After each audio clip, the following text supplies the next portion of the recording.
person, because we rely upon doctors telling the truth. But sometimes they don't. Doctors are killing so many people right now. Well, but blockchain is not going to solve that problem. Blockchain can't solve that problem because because the right operation, right? Operations is a little different, but on something so basic that it now gives, the same way that cryptocurrency gives us the power to hold this crypto in our own, no one can take that. If I know my keys, no one's going to take it. Right. Cut my hand off, I'll tolerate it. But same thing for blockchain, it gives us that same power that we're not going to listen to this doctor that says, take this for your back and take this for your hip and this for your foot. I want to find out the information for myself and find out the information that's in these pills or in this cannabis or whatever it is.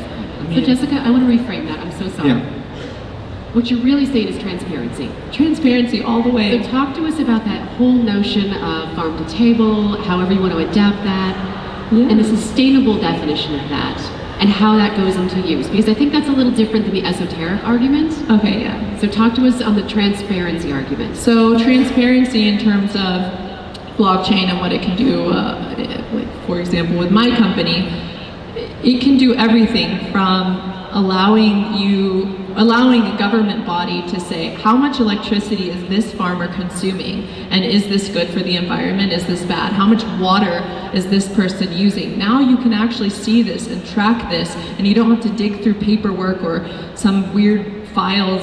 If you're not even using Google Docs, you're using, I don't know, Word and Excel. Yeah, you're doing all of these old dated things. Now you have transparency. It's all here, it's on the blockchain, it's verified, everyone can see it if they want.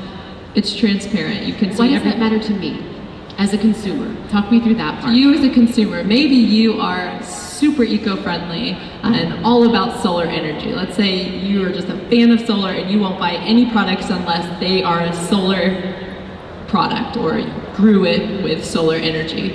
Now I can go to a dispensary, scan a QR code, and if I choose to look at the smart contract from the cultivator, I can look at what data I want about this plant. And if I choose to look at what they grew it with or where they grew it, and it says they grew indoor, I want to see what types of lighting they use, because if I find out it's solar lighting, I'm going to buy it. I look at it and it's not solar lighting. Put it down, go to the next. The next one, they said that they grew with solar lighting and I can see it and it's verified on the blockchain and there's been second verification, I'm buying it. It's something so small but still so big, and it really is our future. So you're holding these companies accountable to an EP&L, an environmental profit loss. Exactly. I like the way you railroaded you. No, that's good. As you wish. So let me come back to the crypto discussion. And we're going to let, if you guys don't mind, we're going to let this panel run a little bit longer because this is just a great dialogue. When we saw the panelists we had today, the spectrum, we weren't quite sure how it was going to get, but I don't think it would get much better. So I wanted to, if you guys would stick with us for a few more minutes, and Paul, I know you've got a flight coming up. I'll make sure you're off stage by 3 o'clock. Okay. Deal? Okay. So.